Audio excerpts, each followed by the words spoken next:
भारतीय रेलवे के rolling stock में, विशेषकर कोचिंग स्टॉक में, गाड़ियों के प्रारंभिक स्टेशन मतलब प्राइमरी मेंटेनेंस के बाद 6 घंटे का जो है और टर्मिनेटिंग या सेकेंडरी मेंटेनेंस डिपो पर पहुंचने के बीच कुछ किलोमीटर से हजारों किलोमीटर की यात्रा में जो मध्यवर्ती स्टेशन होते हैं, इंटरमीडिएट स्टेशन होते हैं, तो वहां पर भी हर CNW पॉइंट पर जो हाँ स्टेशन हमारे कैरिज एंड वैगन से सुसज्जित हैं, वहां पर गाड़ी के प्लेटफॉर्म पर प्रवेश करते समय धीमी गति से, खड़े होते समय जब वो गाड़ी खड़ी हो जाए और उसके बाद पुनः अपनी यात्रा गंतव्य के लिए प्रस्थान होने पर विभिन्न प्रकार के अनुरक्षणों का अनुदेश किया गया है, जिससे हमारी गाड़ी की यात्रा की सुरक्षा, संरक्षा और एक आनंदमय सेवा का अधिकतम हमें परिमाण, हम मूल्य यात्रियों को दे सके। तो आइए इस गाड़ी के स्टेशन पर इन रूट एग्जामिनेशन के रोलिंग इन चलते समय जो वो प्रवेश कर रही है, सेफ टू रन जब 10 मिनट से ज्यादा खड़ी हो जाए और पुनः यात्रा प्रारंभ रोलिंग आउट के लिए क्या क्या दिशा निर्देश रेलवे बोर्ड ने दिए हैं, आइए इस अध्याय में हम उनका गहराई से अध्ययन करें। अब आइए हमारी रेलवे बोर्ड की जो गाइडलाइंस है, जो पॉलिसीज हैं, और कैमटेक ने ये 2 लेटर का रेफरेंस मैंने आपको दिया है। पहला है ये 2021 में कैमटेक का पैम्पलेट, जिसमें कि LHB ICF कोचों के लिए रोलिंग इन, रोलिंग आउट और STR का जो भी हमें पॉलिसी दी गई है, जिसका हमें अनुपालन करना है, इसके अनुरूप इसका अध्ययन करेंगे। दूसरा अध्ययन रेलवे बोर्ड के इस महत्वपूर्ण लेटर के अनुसार, जिसमें मेन लाइन EMU के विषय में भी MEMU, DEMU और EMU, इसके विषय में भी कई मेंटेनेंस पॉलिसी है, लेकिन अभी हमने इसमें से रोलिंग इन, रोलिंग आउट को ही चूज करना है। तो सबसे पहले हम सार समझे CNW एग्जामिनेशन पैटर्न क्या है। तो बहुत बड़ा पैटर्न, लेकिन इसका सारांश क्या है कि प्राइमरी डिपो और सेकेंडरी डिपो, प्रत्येक कोच के कुछ बेस डिपो हर जगह निर्धारित किए गए। तो प्राइमरी मेंटेनेंस की जो ट्रेन है, वहां से ये 6 घंटे जैसे LHB के केस में ये यहाँ मेंटेनेंस होती है, और उसके बाद सेकेंडरी डिपो पे टर्मिनेटिंग डिपो जिसको बोलते हैं, वहां फिर इसका दूसरा टर्मिनेटिंग मेंटेनेंस मतलब सेकेंडरी मेंटेनेंस इत्यादि होता है।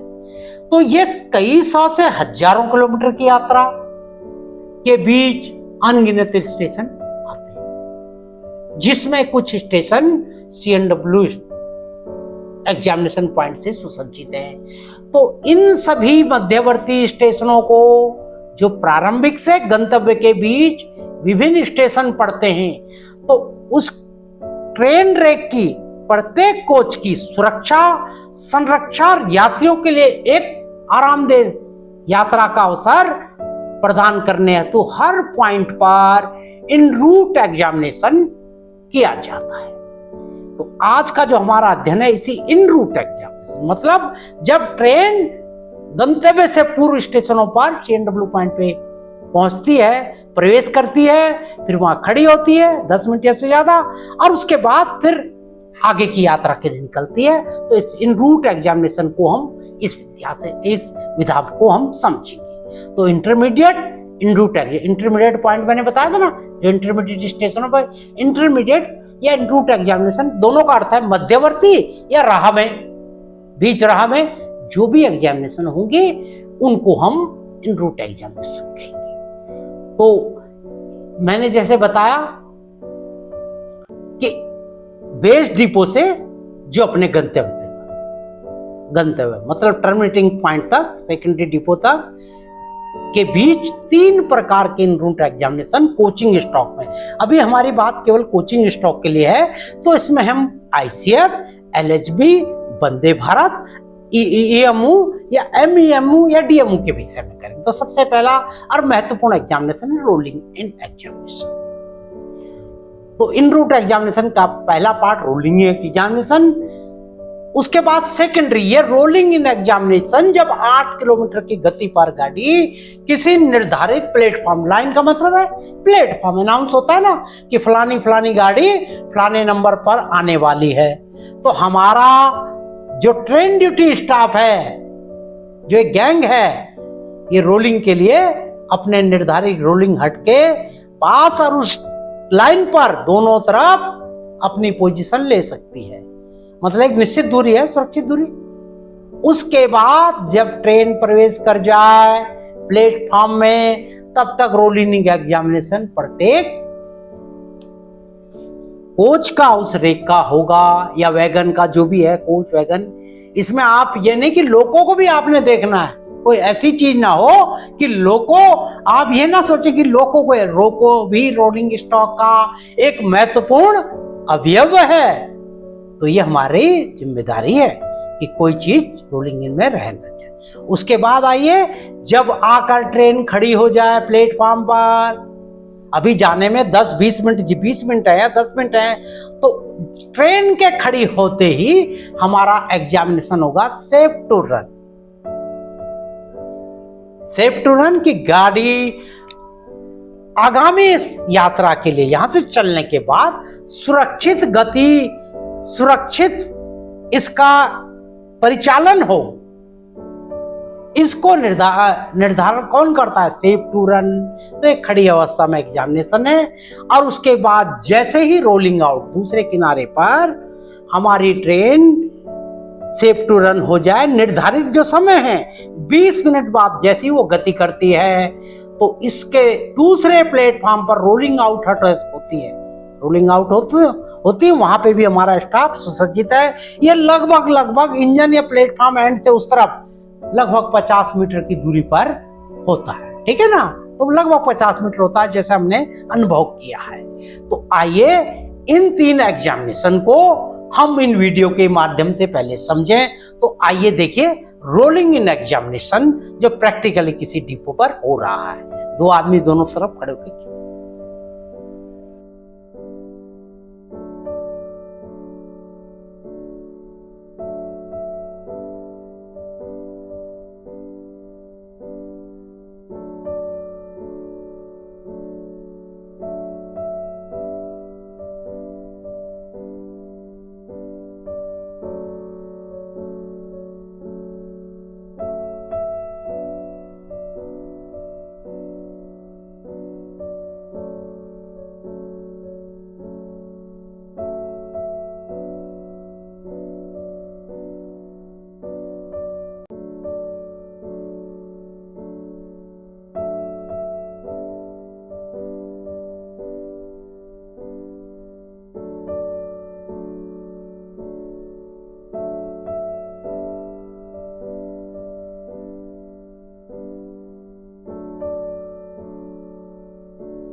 अब इन एग्जामिनेशन, पहले rolling in and rolling out examination का ऑब्जेक्ट क्या उद्देश्य है?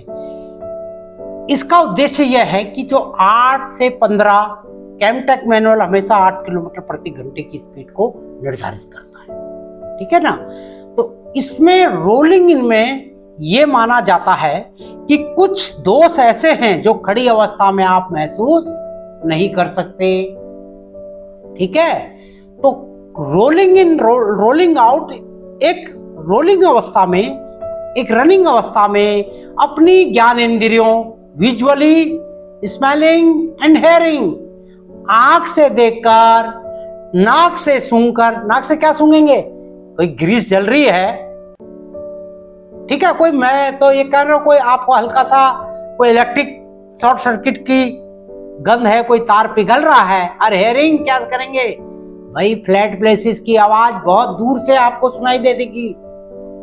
तो देखकर, सूंघकर या सुनकर, और पहले जब नॉन कांटेक्ट थर्मामीटर नहीं थे तो उस समय हम क्या करते थे, स्पर्श करके भी जो एक्सेल बॉक्स का टेम्परेचर इस प्रकार लेते थे। तो ठीक है, चलती अवस्था के जो दोष है जिसको हम गतिमान अवस्था में, इनको हम बहुत गहराई से नाप लेते हैं, और रात्रि के लिए हमारे पास के लिए क्या क्या सुविधा है वो अभी हम आपको आगे विस्तार से बताएं। लेकिन हाईलाइट बीम हमारे पास होनी चाहिए अच्छे इल्यूमिनेशन की, ताकि अंडर गियर को वो बहुत आसानी से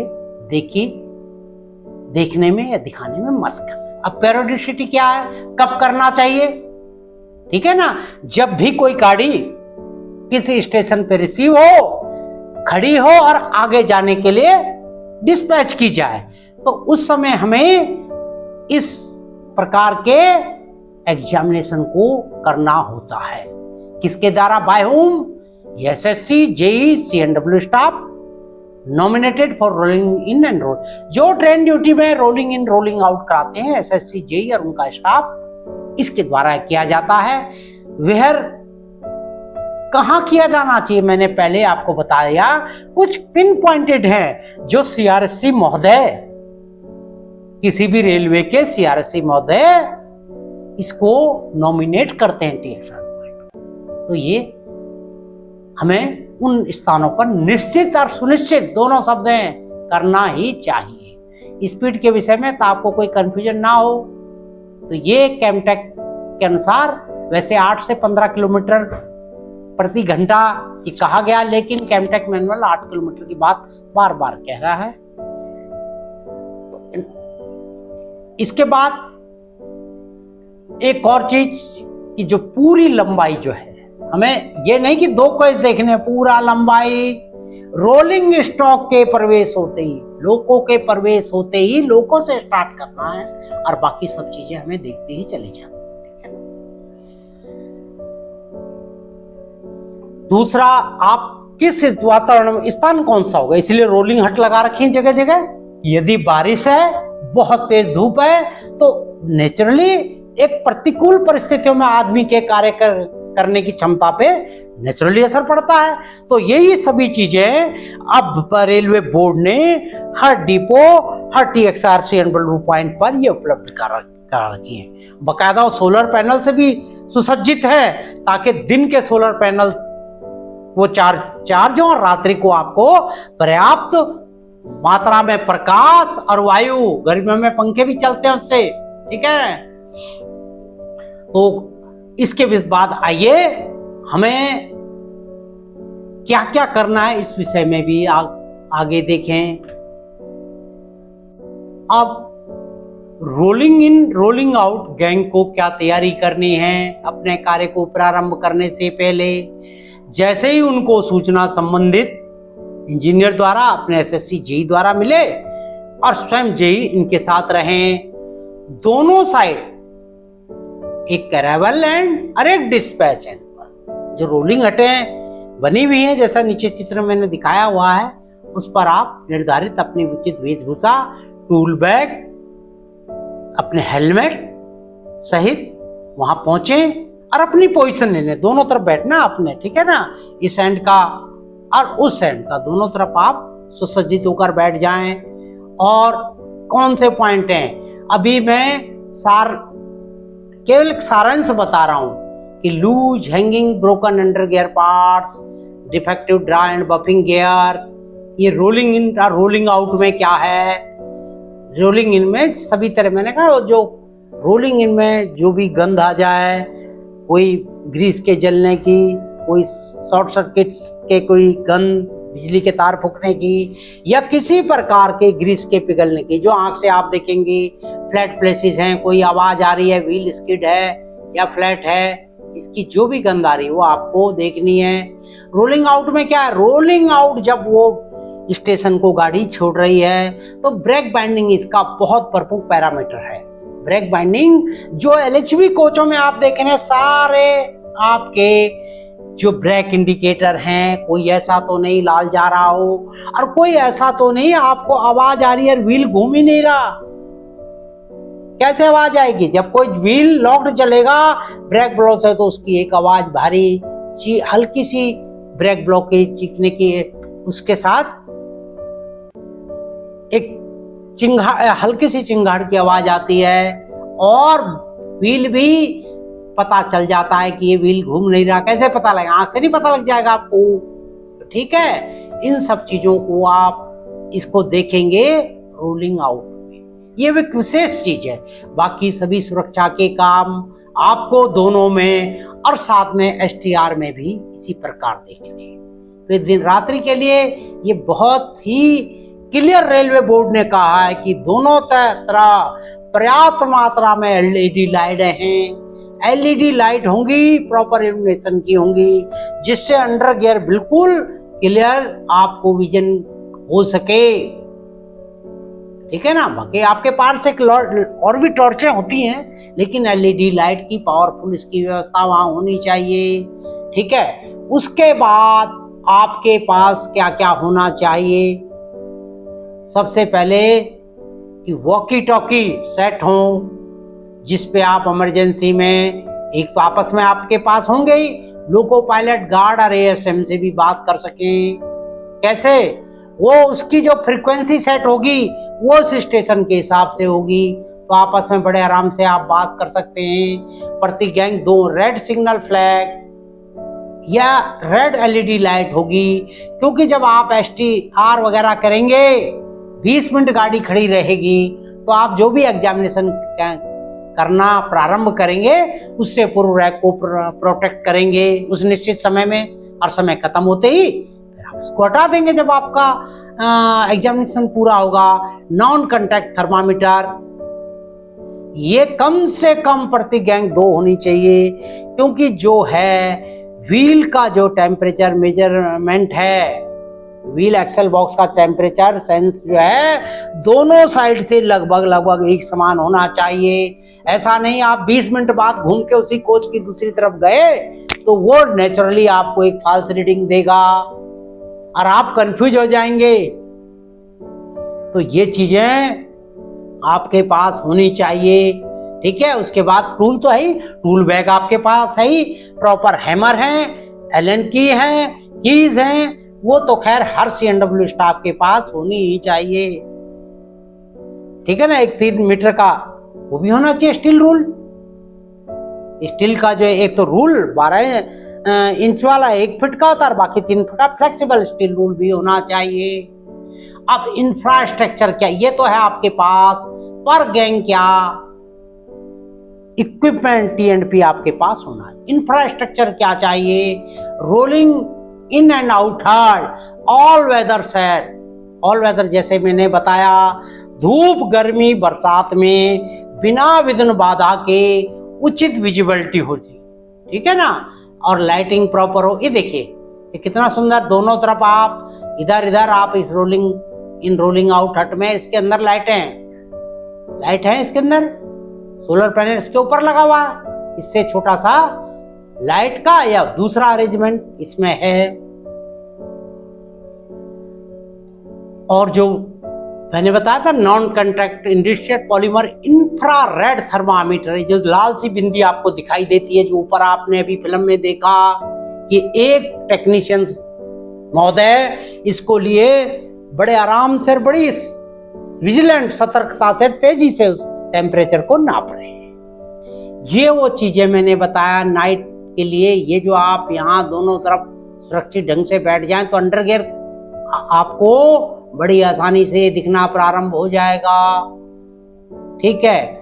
और लाइट बॉक्स, जो इस लाइट बॉक्स का एक पैरामीटर ड्राइंग जो स्टैंडर्ड ड्राइंग है, ये कम से कम कितने मीटर कितने mm लंबाई चौड़ाई के बीच ये एलईडी लैंप, इसमें एलईडी फिटिंग लगी होंगी, इल्यूमिनेशन भी इसका। अभी तक आपने rolling in rolling out gang के विषय में कैसे उनको कार्य करना है उसको समझा। फिर आपने यह जाना कि किसी rolling in rolling out gang के पास मिनिमम क्या क्या टूल्स होने चाहिए, इक्विपमेंट होनी चाहिए। इंफ्रास्ट्रक्चर की बात हुई, आपने ये भी देख लिया था ना क्या क्या हमारे पास इक्विपमेंट चाहिए और किस तरह के खट चाहिए। अब आइए हम डिजाइन वाइज मेरा मतलब आईसीएफ जो ऑल कॉइल स्विट्जरलैंड सिलेरियन ट्रॉली है, और एलएचबी और इसके इक्विवेलेंट वंदे भारत जो है वो भी एलएचबी कोच के फिएट बोगी जैसी ही बोगी है उनकी। ठीक है ना, 19-20 ब्रिक है। वंदे भारत में बोस्टरलेस ट्रॉली है। तो अब हमने rolling in rolling out examination को कोच वाइज डिजाइन वाइज कैसे देखना है, पहले तो हम इसको जाने।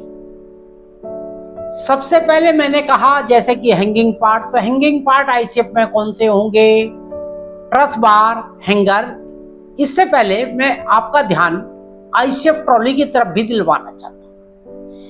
जो नए हमारे टेक्नीशियन अप्रेंटिस हैं और जो न्यू टेक्नीशियन है वो समझें कि ये एक आईसीएफ ट्रॉली है।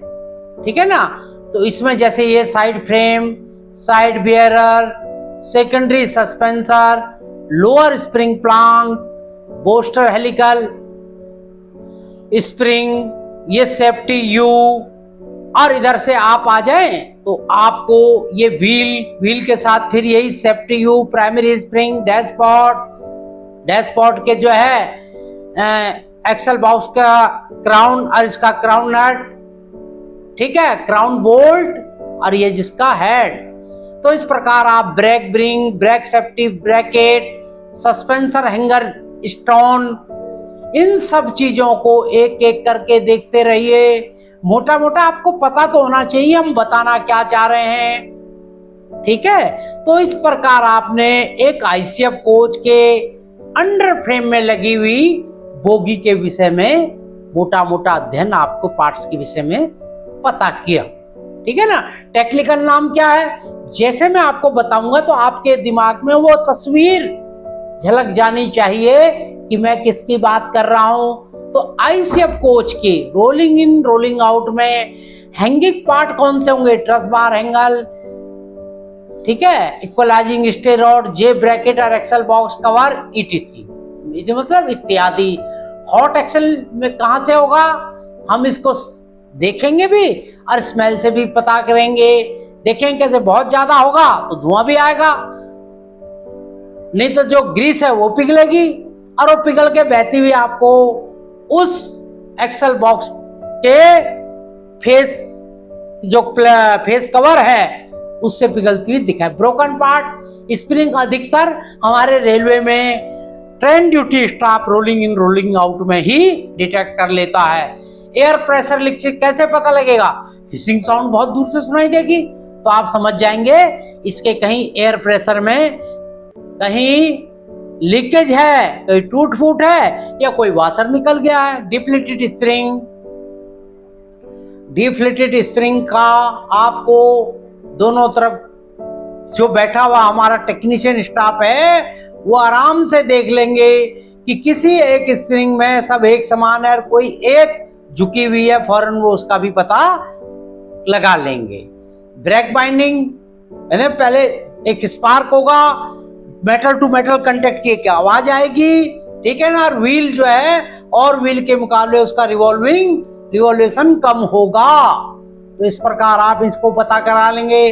फुटबोर्ड बेंट डैमेज है, टूटा है, टिल्ट है, अपने एक्सेस से जहां से यात्री चढ़ते उतरते हैं उससे कहीं बहुत ज्यादा उसका अलाइनमेंट खराब तो नहीं है और कहीं टूट तो नहीं गई, कहीं फौरन कहीं चीज से टकराकर या कोई वेल्ड उसका खुल सकता है।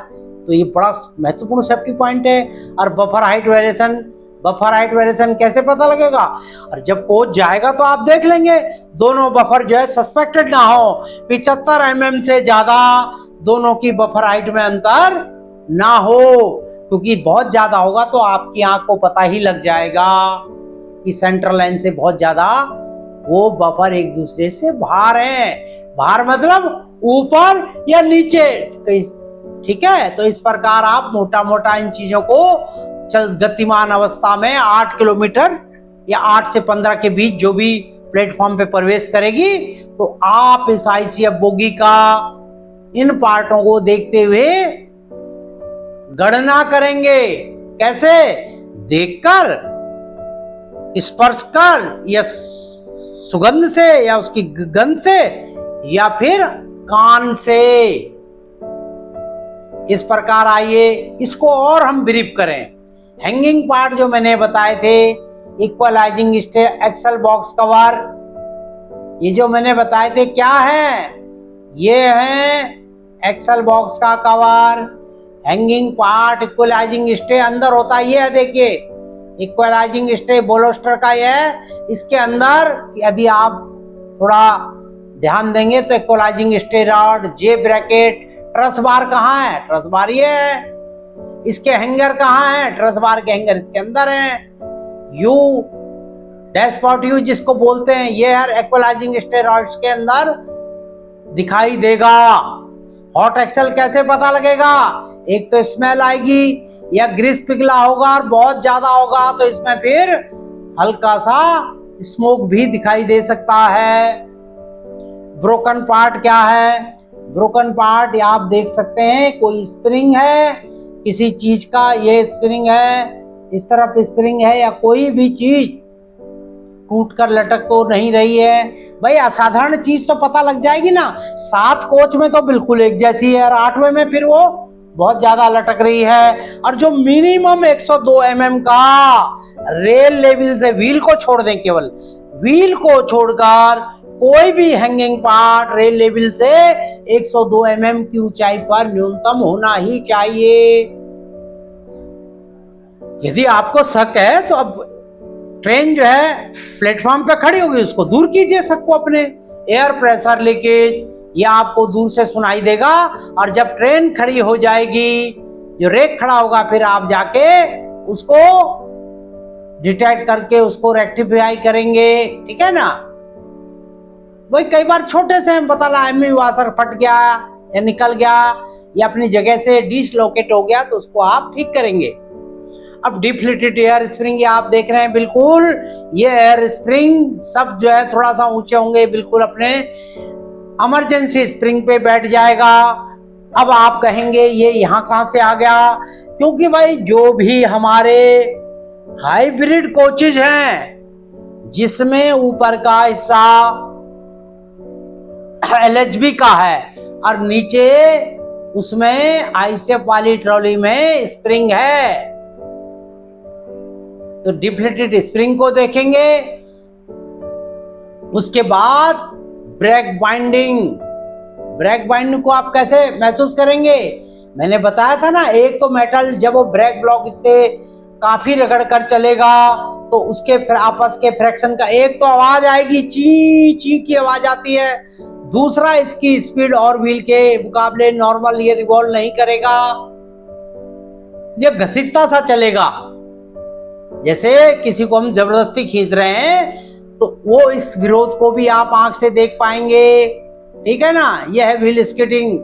फुटबोर्ड बेंट, ये देखिए कई बार क्या होता है, किसी फॉरेन पार्टिकल से किसी कारणवश या कोई नट बोल्ट निकल जाए, वेल्डिंग फोल्ड हो जाए तो लटक जाएगा थोड़ा एक तरफ, तो ये भी एक बड़ा खतरनाक पैरामीटर है जिसको आप रोलिंग इन में ही देखेंगे। हो सकता है खड़े हुए ये बिल्कुल सीधा हो जाए और आपकी आंख को ना दिखाई दे। इसीलिए मैंने बताया रोलिंग क्यों होता है, कि वो दोष जो हमें गतिमान अवस्था में ना पता लग पाए, चलते हुए ही उस जो हमें महसूस हो।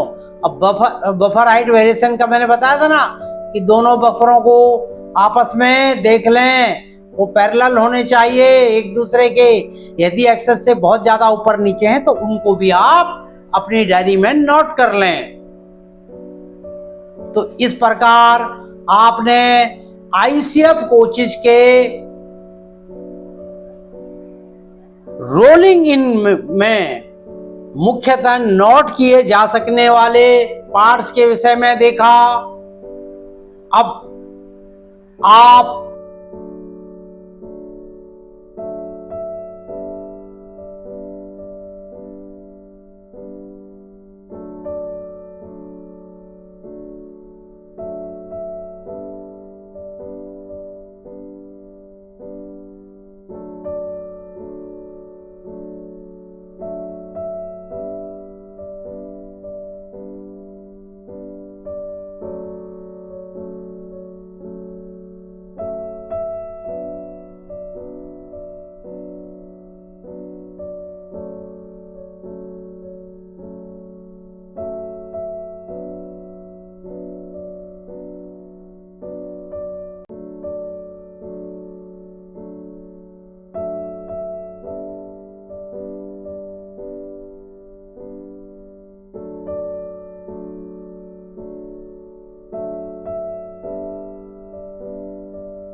अब हमें भारतीय रेल के आधुनिक पीढ़ी के कोच मतलब वर्ष 2000 से भारतीय रेल में लिंक हॉफमैन बुश के एलएचबी कोचों का आगमन और यात्रा का एक सुरक्षित और अधिक आरामदेह, क्योंकि इनका राइडिंग इंडेक्स काफी कम था, मेंटेनेंस भी बहुत सुगम था,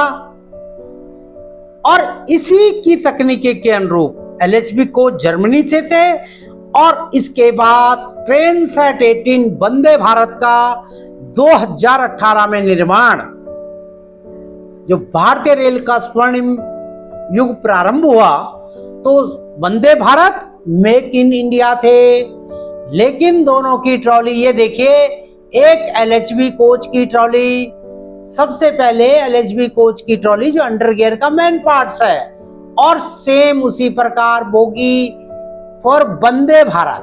तो लगभग ट्रॉली सेम है, बस इसमें मोटे मोटे फर्क क्या है कि एलएचबी फिएट बोगी को आप पहले समझें। ये इसका क्या है, बोलोस्टर बीम,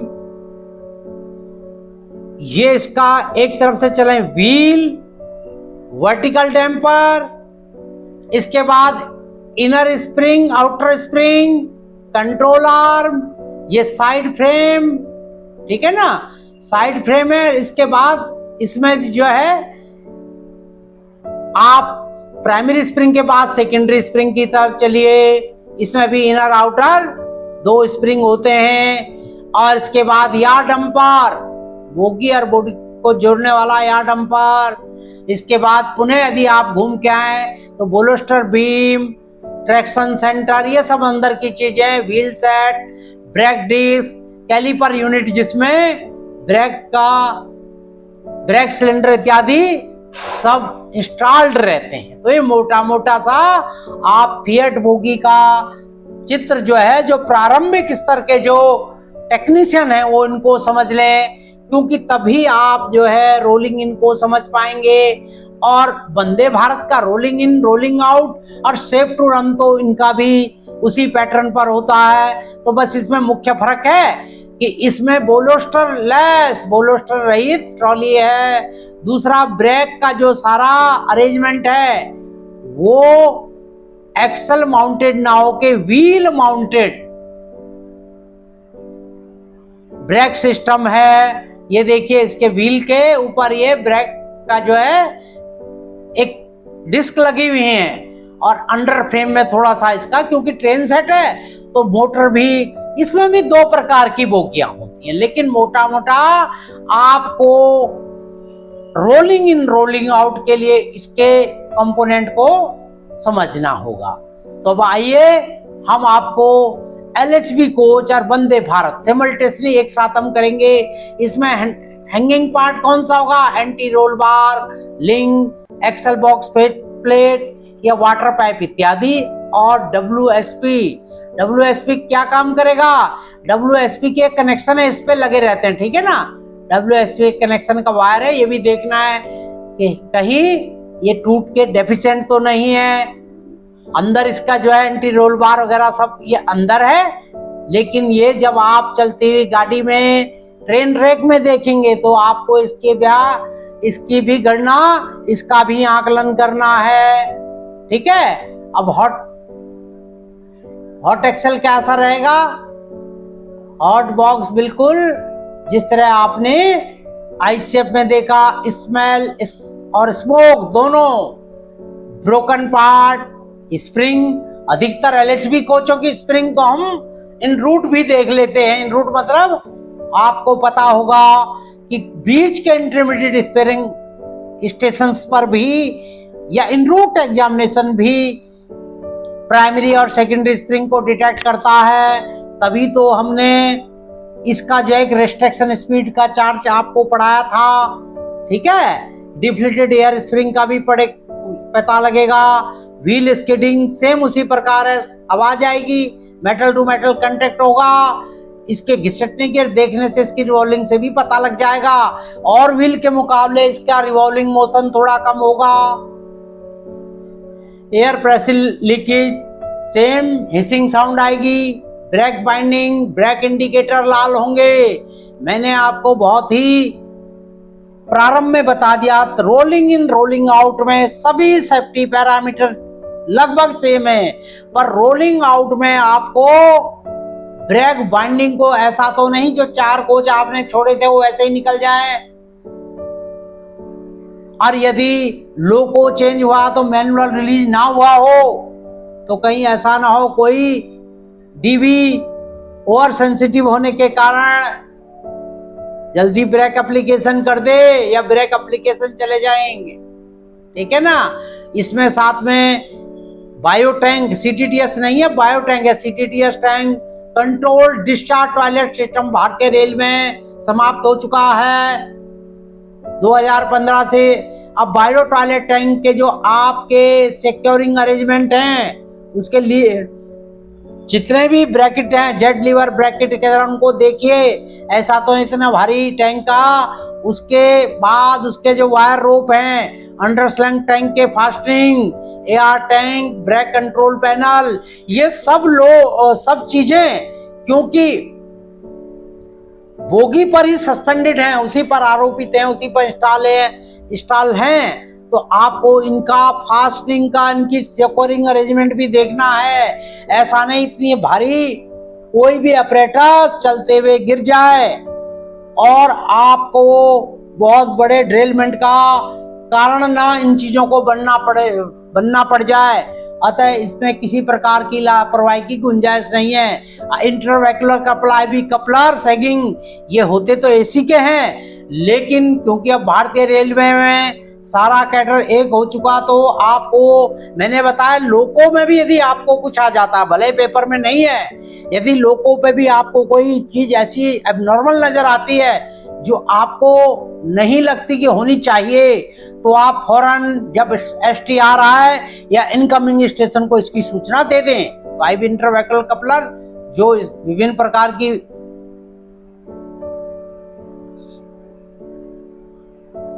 सूचनाओं का आदान प्रदान करते हैं, मतलब एनर्जी का प्रदान करते हैं, तो आप भी उसको देखकर आगे इसकी सूचना दे दें। व्हिस्टलिंग साउंड कैसी आएगी?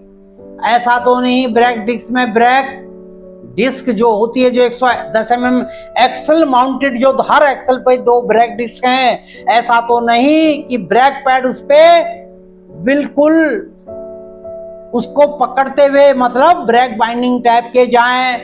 ब्रेक पैड कोई बेरिंग ऐसा तो नहीं सीज सा होता हुआ जा रहा हो, और कोई अर्थिंग केबल टूट गई, अर्थिंग का कोई अंदर जो कॉपर है उसके जो बुश हैं कहीं ऐसा तो नहीं टूटकर आवाज कर रहे हो। तो ये सब चीजें इसमें थोड़ा अलग से हैं। तो ये चीजें भी आपको अपने वही आंख, नाक और कानों को बहुत सिद्धता से इन ज्ञानेंद्रियों का प्रयोग करना पड़ेगा। और माना कोई अबनॉर्मल चीज है तो उसमें जैसे दूर से ही आप देख सकते हैं कि ब्रेक डिस्क वो भी आंख से देखनी है, लेकिन कोई हैंगिंग पार्ट या कोई पार्ट झुका है क्या है, तो फिर आपको जब एसटीआर होगा, ट्रेन खड़ी हो जाएगी, तो उसको कंफर्मेशन करके इसका निदान करना है। ध्यान रहे, कोई भी कोच, कोई भी रेक सुरक्षा के मानकों को किसी भी प्रकार का उल्लंघन ना करे।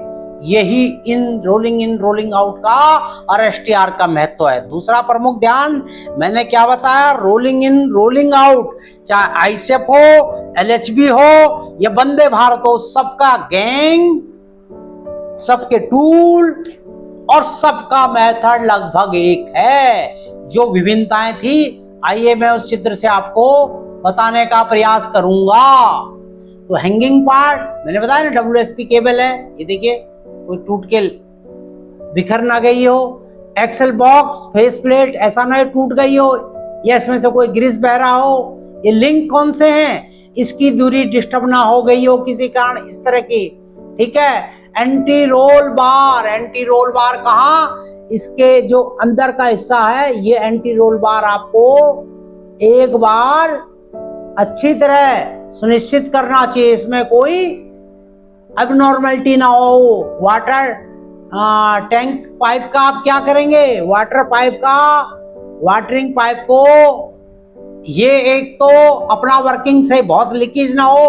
दूसरा ये भी ध्यान करना है, ये इसका सिक्योरिंग सिस्टम ऐसा तो नहीं कहीं वो ब्रैकेट जो इसका होल्डिंग ब्रैकेट है, ये वाला कहीं लटक गया हो, इसका कोई बोल्ट टूट गया हो या कोई खतरनाक स्थिति में, ठीक है ना। अब आइए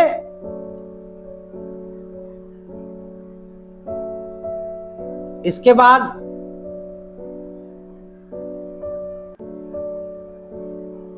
बैटरी बॉक्स कहाँ होते हैं? जो साइड में बैटरी बॉक्स होते हैं उनकी सिक्योरिंग पॉइंट, ये चीजें बिल्कुल प्रॉपर है या नहीं है। कई केसों में एक दो बार ऐसा हुआ है कि ये नीचे हैंग कर गए। एक्सेल बॉक्स में क्या देखना है? ये टूटा फूटा ना हो, इसके ग्रीस बाहर तो नहीं निकल रही, ये सब आप देखना है, आपको सुनिश्चित करना है। इधर सेकेंडरी सस्पेंशन की स्प्रिंग इनर आउटर, और इधर प्राइमरी सस्पेंशन की स्प्रिंग ब्रोकन को आपको बहुत गहराई से देखना। व्हील स्किडिंग कैसे पता लगेगा? कि मैंने बताया ब्रेक पैड पर, ये ब्रेक ब्लॉक जो है ब्रेक पैड ब्रेक डिस्क पर सट के चलेंगे, आवाज आएगी, थोड़ा गर्म भी हो जाएंगे।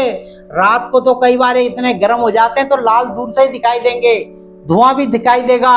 और एक और विशेष बात, ईएमयू में, वंदे भारत एलएचबी में यदि ब्रेक पैड बहुत देर तक ऐसे ही ब्रेक बाइंडिंग अवस्था में चले तो एक बहुत दूर से स्मेल भी सुनाई देती है, मतलब महसूस होती है, हमारे कान को पता लग जाएगा कि कुछ इसमें जल रहा है।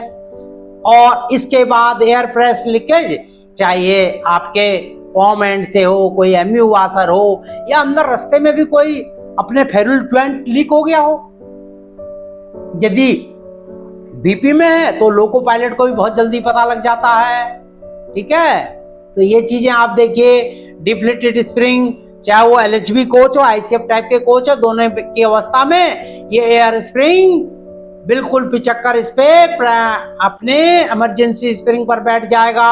ये सब चीजें आंखों से यदि आपने थोड़ा सा भी ध्यान दिया बड़े आराम से ही दिख जाती हैं। ब्रेक बाइंडिंग कैसे पता लगेगा? एलएचबी में तो बहुत क्लियर है, यदि ये लाल है तो ब्रेक इंडिकेटर अप्लाइड, ब्रेक लगे हुए जा रहे हैं। ये रोलिंग आउट में मुख्यतः यही चीजें आपने देखनी है कि सब ब्रेक इंडिकेटर हरे हों। ऐसा तो नहीं कि गार्ड साहब का मैकेनिकल ब्रेक भी लगा हो तो पावर कार का तीसरा भी हरा हो जाए, लाल हो जाएगा।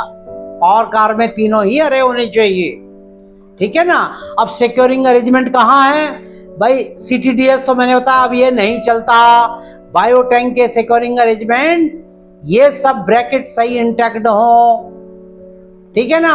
और यदि उसमें वायर रोप का प्रोविजन है जो कुछ पहले बायो टैंक में था तो वो भी पूरी तरह से सुरक्षित हो। सुरक्षित से मतलब कोई रस्सी वायर रोप कटा तो नहीं है, ठीक है। अब अंडर स्लैंग टैंक के पोजीशन, इसकी सिक्योरिंग, इसी प्रकार brake indicator module, control module brake का एलएचबी कोच में कंट्रोल मॉड्यूल एक ही जगह, एयर ब्रेक के सारे सिस्टम मतलब सब असेंबलीज पूरे कोच की एक जगह होती हैं और ये एक ब्रैकेट के ऊपर इंस्टॉल्ड होती हैं। तो आपने देखना कि ये ब्रैकेट सुरक्षित होना चाहिए, बहुत ज्यादा रस्टी ना हो, वीक ना दिखे, ठीक है ना। और इसके बाद CBC coupling device, CBC coupling device को आप कैसे देखेंगे?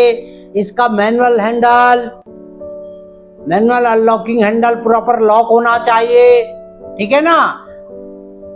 इसके फुटबोर्ड भी आप देखेंगे, आज मैंने कहा था ना फुटबोर्ड, कई बार हमें कंट्रोल मैसेज आता है कि फुटबोर्ड कहीं टकराकर टेढ़ा हो गया, इसका कुछ वेल्डिंग का हिस्सा डैमेज हो गया है, फुटबोर्ड हैंग सा कर रहा है, तो हम बिना किसी अवसर को गवाए हुए नेक्स्ट एक्स्ट्रा पॉइंट पर पहले से ही ये व्यवस्था करते हैं कि जितना 10-20 मिनट का जो भी उसमें टाइमिंग है उसको हम अटेंड कर लेते हैं, ठीक है। तो इस प्रकार आपको सिक्योरिटी अरेंजमेंट किस किस के देखने, air tank, brake control panel, CBC coupling handle, इन सब का कि कैसा ना हो हैंडल ही जमीन पे आ जाए, मतलब रेल के ऊपर आ जाए। तो इन सब चीजों को आपको इंश्योर करना है। नवा आईवी कपलर, इंटरवेक्युलर कपलर मैंने बताया था, ये एसी का पार्ट है जो पावर को पावर कार से लेके दूसरे एंड तक पावर को कंटिन्यूस सप्लाई देता है, ठीक है ना। तो इसको कहीं ऐसा तो ना ये वाला ब्रैकेट ही लटक जाए, या ये भी जो है बिल्कुल रेल के ऊपर ही लगभग छूते हुए तो नहीं चल रहे हैं, तो ये भी आपको देखना है। उसके बाद विस्लिंग साउंड, विसिल जो है, सीटी कहां से आएगी? ये ब्रेक पैड से, ब्रेक डिस्क से। जब ब्रेक पैड और ब्रेक डिस्क आपस में काफी देर तक क्लैंपिंग चलेंगे, मतलब ब्रेक बाइंडिंग से चलेंगे, तो वो फिर आवाज देगा। बेयरिंग फ्रंट एंड बैक, ये बेयरिंग फ्रंट एंड बैक का क्या मतलब है? जब एक ओवर टेम्परेचर के बाद हॉट एक्सल तो हर जगह होता, भले ही सीटी आरबी के आने से गर्म बॉक्स मतलब हॉट एक्सल की समस्या बहुत कम हुई है, लेकिन खत्म तो कभी कोई चीज होगी नहीं, तो इसकी भी आवाज आ सकती है जब बेयरिंग ज्यादा सीज होने लगे। और अर्थिंग बॉक्स क्या मैंने बताया? अर्थिंग बॉक्स क्या होता है? जो इसमें एलएचबी में अर्थिंग डिवाइस होती है, कई बार उसके बुश वगैरह टूट जाते हैं, तो वो भी एक आवाज आपस में रगड़कर अर्थिंग साउंड देते हैं।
अब आइए सेफ टू रन एग्जामिनेशन।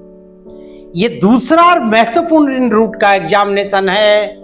जब ट्रेन खड़ी हो गई है, स्टेशन पे ट्रेन खड़ी हो जाए और 10 मिनट या 10 मिनट से ज्यादा इसका हॉल्ट हो, ठीक है ना, तो उसके बाद आपने क्या करना है, सेफ टू रन एग्जामिनेशन में एक विधिवत इस पर डेंजर बोर्ड, मतलब जो भी रेड फ्लैग आपके यहां लगते हैं ना कि ये प्रोटेक्ट है, अब आप इसमें काम कर रहे हैं, रहेगा वो निश्चित समय जब ट्रेन के प्रस्थान होने से कुछ क्षणों ही पूर्व आप इसको हटा लेंगे।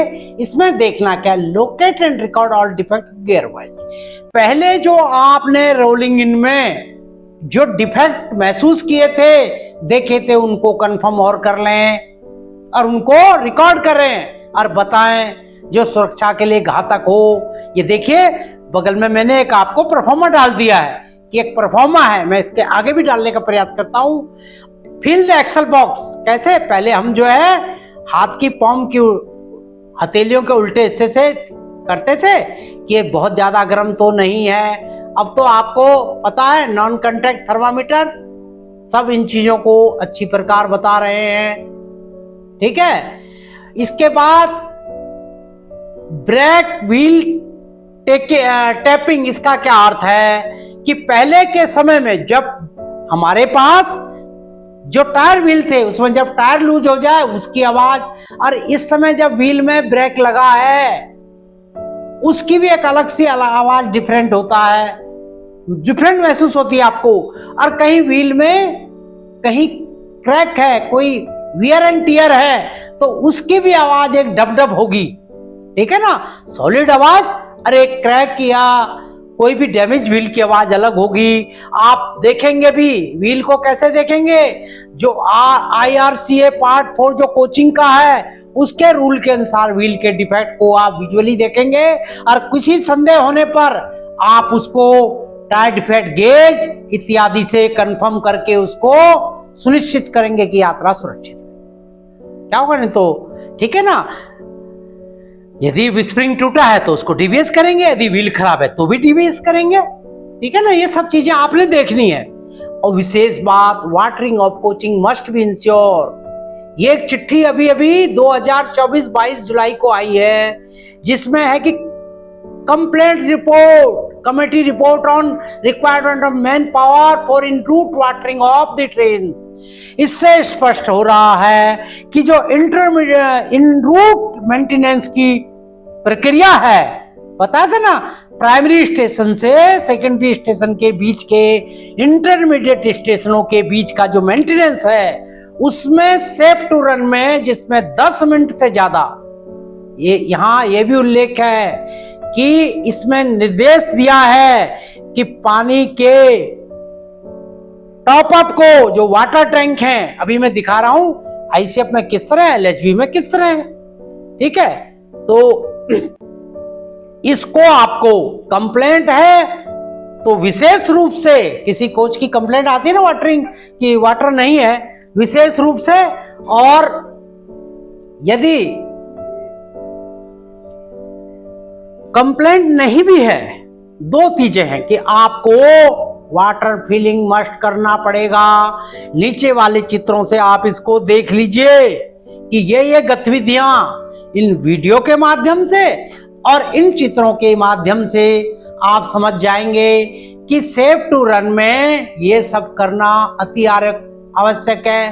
ब्रेक रिलीज क्या है, माना कहीं लोको चेंज हो गया है, कई जगह लोकोमोटिव चेंज होते हैं ना, तो उसमें एक JPO हेडक्वार्टर का निकला हुआ है कि सभी कोचों को आप मैनुअल रिलीज भी करेंगे और इंश्योर भी करेंगे। इंश्योर कैसे, एक जैसे हमारे पास हैमर होता है, हैमर के उससे लगाते हैं, कहीं जो हाथ नहीं कहीं देना, हाथ या कुछ लोगों की एक आदत है पांव को उसको अंदर उसके ब्रेक ब्लॉक के पास, ये नहीं करना कभी भी। आप एक सुरक्षित उससे अपने जो हैमर है या कोई जो भी चीज हो, इससे आप इंश्योर कर ले उसको हिला के, ठीक है ना। तो इन चीजों का भी आपको ध्यान रखना है। अदर अंडर गियर पार्ट्स, और भी कई मैंने बताया कि जिस तरह के भी अंडर गियर पार्ट्स हैं, हो सकता है कि बायो टैंक का कोई बोल्ट आपको चलती अवस्था में मिसिंग ना आया हो, उसका सिक्योरिंग पॉइंट, उसके सिक्योरिंग ब्रैकेट एयर टैंक के उस समय आपको नहीं दिखाई दिया हो, लेकिन ये पार्सली क्रैक है, आधा क्रैक है, तो आप उसको भी फौरन समुचित कार्रवाई के लिए अपने एसएससी इंचार्ज महोदय को बताएंगे। ठीक है ना। तो दूसरा नाइट टाइम इंस्पेक्शन। भाई ये तो सारी बातें दिन की हो गई, लेकिन नाइट टाइम इंस्पेक्शन के लिए अभी आप इस चित्र में देखिए, इस वीडियो में आप देख रहे हैं ना कि वो जो रोलिंग इन रोलिंग आउट कर रहे हैं, तो उस समय जो भी रोलिंग इन रोलिंग आउट और सेफ टू रन में प्रॉपर एलईडी लाइट जिसका ल्यूमिनेंस 400 से नीचे ऊपर हो, मिनिमम 400 और मस्ट ऊपर होगा तो और अच्छा रहेगा। मतलब कुल मिला के आपको अंधेरे के कारण रात्रि में किसी भी चीज के निरीक्षण कैसा होगा भाई? आंखों से, जो आंखों को, आपके नेत्रों को बहुत विधिवत दिखाई दे, साफ दिखाई दे। ठीक है। उसके बाद जो भी कोई कंप्लेंट रास्ते में मिली, किसी पैसेंजर ने कंप्लेंट की है कि भाई उसका रिक्लाइनिंग गियर बिल्कुल काम नहीं कर रहा, स्नैक टेबल टूट गई, मैं उदाहरण के तौर पे बता रहा हूं, या उसका कोई सेफ्टी लैच, हैंगर, किसी बर्थ का लूज है, टाइट है, तो वो भी आपको प्रायोरिटी देनी है और प्रॉम्प्टली तुरंत भी करना है, शीघ्रता से कर। प्रकार ट्रेन के खड़े होने की अवस्था में, मतलब इंटरमीडिएट स्टेशन पर रोलिंग इन के पश्चात ये नाइट इंस्पेक्शन के लिए आपने समझ लिया 400 ल्यूमिनेंस के ऊपर का प्रकाश होना चाहिए, और जो भी रिपेयर हैं जो आपके नजरों में आ चुकी है तो उसको अधिक से अधिक कर उनका मिनिमाइजेशन करना है। ठीक है ना। और इसका एक और महत्वपूर्ण पैरामीटर है सेफ टू रन का, वो क्या है? वो है लेबोरेटरी की क्लीनिंग। जो 24 कोच का, 18 कोच का जो रेक है, वो कई हजार आदमी अपनी प्राकृतिक जरूरतों को, रेल के सफर को क्यों हम प्रिफेयर करते हैं, आरामदेह क्यों है कि वॉशरूम वगैरह की बड़ी अच्छी फैसिलिटीज हैं, लेकिन वो साफ भी हो, उसमें पानी भी हो, तो वाटर का तो आपने टॉप अप कर दिया, लेकिन लेबोरेटरी की क्लीनिंग के लिए हाई प्रेशर आधुनिक जेट मशीनों को, जो आपके पास हाउसकीपिंग स्टाफ आजकल कॉन्ट्रैक्ट बेस पे भी है, और अपने निरीक्षण में रेलवे स्टाफ द्वारा संयुक्त रूप से कुल मिलाकर इस प्रकार करना है कि आगे की यात्रा के लिए एक साफ सुथरा वातावरण आप उनको, किनको, अपने सम्मानित यात्रियों को दे सकें। पैसेंजर कंप्लेंट मैंने पहले भी बताया, सेफ टू रन में वो अधिकतर चीजें जो पिछले स्टेशनों पे या बीच में, ठीक है ना, पिछले बीच में किसी यात्री ने, कोई पैसेंजर, ट्रेन सुपरिटेंडेंट ने लॉक कराई है, तो उसको भी आपको करना है कि वो कंप्लेंट मिनिमाइज हो जाए। ठीक है। पैसेंजर कंप्लेंट को आपको तुरंत उचित और प्रायिकता के आधार पर, प्राथमिकता के आधार पर दूर करना है। और इसके बाद जब सब कुछ आपका ये सही हो गया, तो आपको फिर क्या करना है कि वो जो आपको पता लग गया कि ट्रेन का यहाँ पे हॉल्ट 20 मिनट था, तो उससे कुछ क्षण पहले या 10 मिनट से पहले जो भी निर्धारित हॉल्ट है, उस रेड फ्लैग को, स्टॉप बोर्ड को हटाना, ताकि बिना किसी डिटेंशन के अब ट्रेन मेरी तैयार हो गई है नेक्स्ट डेस्टिनेशन के लिए। तो अब क्या है, इसके पश्चात अब आप सेफ टू रन की जो वीडियो से ये समझें। ठीक है ना। अब आइए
को बोला रुक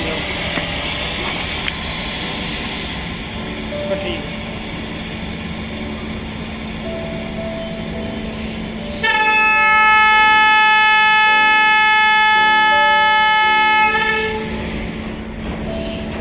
अब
टैग नहीं लगा रखे, प्लीज क्या हुआ है ग्रीन।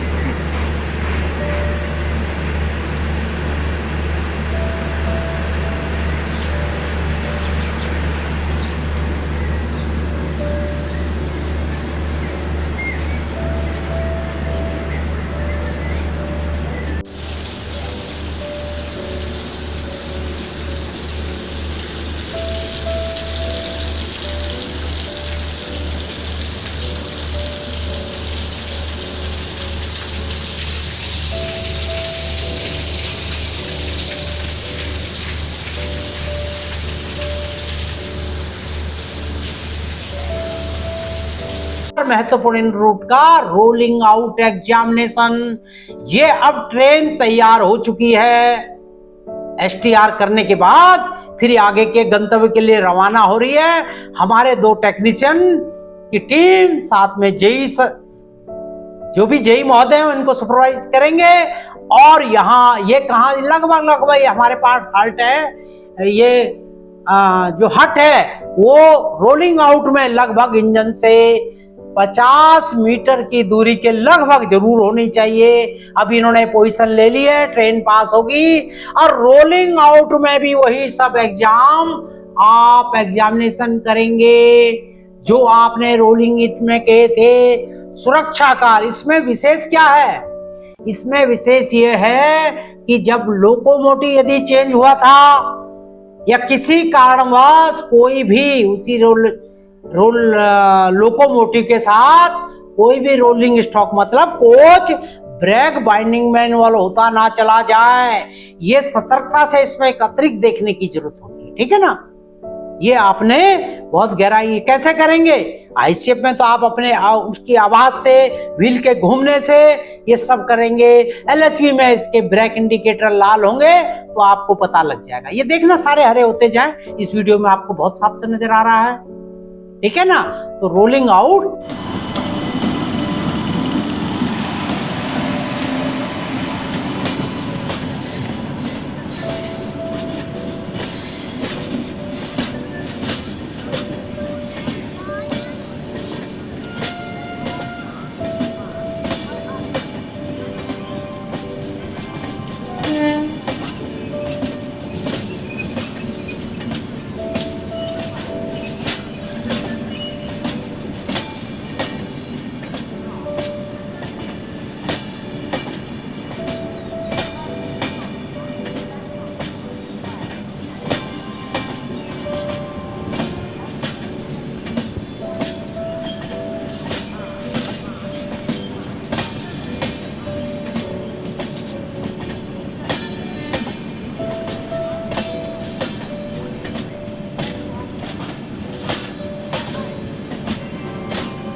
आइए हमारे रेलवे बोर्ड के एक लेटर के अनुसार, रेलवे बोर्ड का एक लेटर है, इसको आप देखें कि अभी तक आपने जो लंबी बहुत दूरी की यात्राओं को देखा था, तो रेलवे बोर्ड ने मेन लाइन ईएमयू, डीएमयू और ईएमयू के लिए, तो इस लेटर के अनुसार आप देख रहे हैं डीईएमयू, ठीक है ना, और एमईएमयू मेन लाइन का और डीजल इलेक्ट्रिकल मल्टीपल यूनिट का role in route examination, rolling in examination, ठीक है ना। जितने भी लोकेशंस हैं जो माननीय सीएमई महोदय द्वारा डिसाइड की जाएंगी, तो रोलिंग इन एग्जामिनेशन का प्रोविजन इसमें भी दिया गया है। ये जून 2017 के इस लेटर के अनुसार एमईएमयू और डीईएमयू का निरीक्षण आपको करना होगा, ठीक है ना। और प्लेटफॉर्म पे जब स्टार्ट हो जाए तो उस समय भी कुछ इसमें प्रोविजन किए गए हैं। तो हमारा मुख्य उद्देश्य आज रोलिंग इन रोलिंग आउट है। तो आप देखिए, क्योंकि डीएमयू और ईएमयू का जो बेसिकली स्ट्रक्चर है वो हमारा आईसीएफ का स्ट्रक्चर है। जो आईसीएफ ट्रॉली आपको दिखाई गई थी वही स्ट्रक्चर इसमें है। तो आपको जिस प्रकार आईसीएफ कोच का रोलिंग इन रोलिंग आउट करना है, तो hanging part, hot axle, truss bar, axle box cover, hanger, bio tank इत्यादि के, अब आप कहेंगे ईएमयू बायो टैंक ईएमयू ने डीएमयू इत्यादि में भी अब इसकी व्यवस्था की जा रही है। आप इसको आराम से देखें कभी। तो ब्रोकन पार्ट कौन से होंगे? Truss bar, trolley frame, springs, air press leakage, ये सब में है। एयर प्रेशर हिसिंग साउंड से बहुत दूर से आपको सुनाई देगा। डिफ्लेटेड एयर स्प्रिंग, अधिकतर ईएमयू, डीएमयू, एमईएमयू आजकल एयर स्प्रिंग से उनके सेकेंडरी सस्पेंशन में एयर स्प्रिंग इन्वॉल्व हो चुका है, ठीक है। तो सुरक्षा की दृष्टि से ये बहुत महत्वपूर्ण है। और क्योंकि लोड वेरिएबल ज्यादा होता है ईएमयू, डीएमयू, एमईएमयू में, सबे ऑफिस टाइम के समय, कार्यकारी दिवसों में अधिकतम लोड किसी स्टेशन पर 4 गुना और गंतव्य पर जाकर लगभग शून्य सा हो जाता है। तो इसलिए एयर स्प्रिंग किसमें आ सकता है। ब्रेक बाइंडिंग, ब्रेक बाइंडिंग को जानने का तरीका सब जगह एक प्रकार है। व्हील रगड़ कर चलेंगे, रात को उसमें आपको चिंगारियां भी दिखाई देंगी। ब्रेक ब्लॉक जब बहुत ज्यादा होगा, आईसीएफ के केस में चिंगारी दिखाई देंगी। Wheel skidding, securing of tanks, मैंने बताया था, bio toilet tanks, air reservoir tank, कोई ऐसा तो नहीं उनका ब्रैकेट कहीं फेल होकर झूल रहा हो और वो ट्रैक पर गिर जाए। कई घटनाएं होती हैं, वाटर टैंक गिर जाए। तो इसको ये ना हो, तो आपको इस पे भी ध्यान देना है। कैटल गार्ड वगैरह, डीएमयू ईएमयू के कैटल गार्ड को विशेष देखना है। बोगी की एबनॉर्मलिटी कैसे देखेंगे? क्योंकि एक्सल बॉक्स क्लियरेंस जो है, कई बार जो एक्सल बॉक्स क्लियरेंस है ना, क्राउन बोल्ट एक्सल बॉक्स का, वो कम ना हो जाए। इस प्रकार आप इसको, जो भी इसमें एक विशेष बात है, जो भी ड्राइवर लोको पायलट इसमें होते हैं उनकी एक लॉग बुक होती है, वो उसमें कुछ चीजें मेंशन करते हैं। तो चार्ज लेते समय हर लोको पायलट को ये भी देखना चाहिए और इसको आने वाले लोको पायलट को अवगत कराएं। टर्मिनेटिंग या जिस पॉइंट पर ईएमयू स्टॉप है, आजकल कई स्टेशनों पर वैसे सीएनडब्ल्यू विंग इसको देखती है, लेकिन ईएमयू स्टॉप भी इलेक्ट्रिकल का भी रहता है, जो कि इन कंप्लेंटों को वॉच करता रहता है। अब आइए एम मेन लाइन ईएमयू में क्या है। ये इलेक्ट्रिकल यूनिट है मेन लाइन की। मेन लाइन वाली कैसे पहचानेंगे आप? इसमें ना पायदान रहते हैं, इसमें जगह जगह पायदान भी रहते हैं, वॉशरूम की सुविधा होती है। इसमें hanging part, hot axle, broken parts, wheel defect, air pressure leakage, brake binding, main reservoir, ठीक है ना।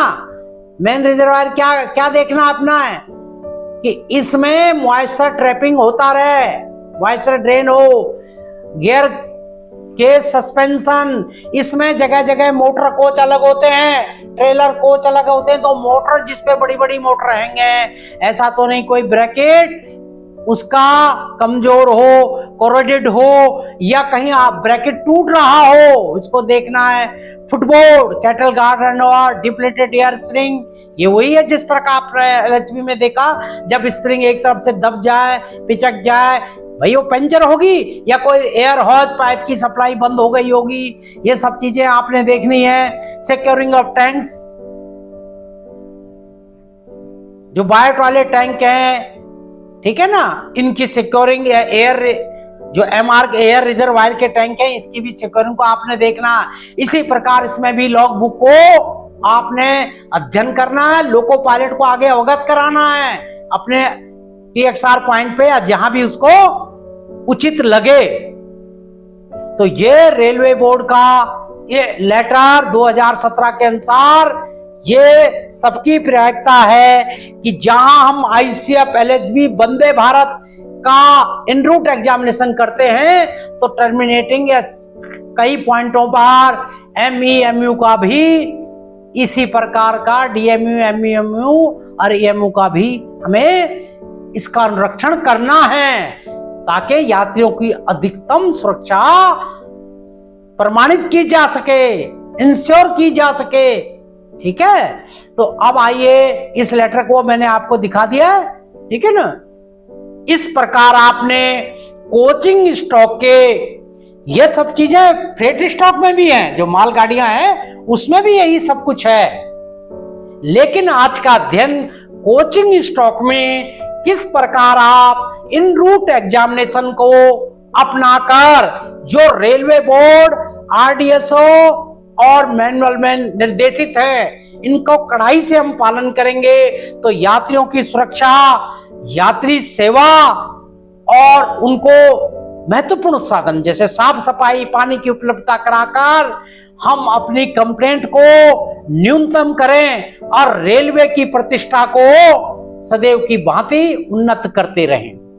दूसरा महत्वपूर्ण बात, ये जो भी दिशा निर्देश हैं केवल आपके तकनीकी ज्ञान को बढ़ाने के लिए है, ठीक है ना। आपको अंतिम निर्णय जो इसमें उल्लिखित लेटर हैं, जो आरडीएसओ रेलवे बोर्ड के आदेश है, उनके अनुसार ही करना है। आशा है ये वीडियो, ये अध्याय आपके ज्ञान को अधिकतम करेगा और रेल का परिचालन सुनिश्चित करेगा, सुरक्षित करेगा और संरक्षित करेगा। धन्यवाद।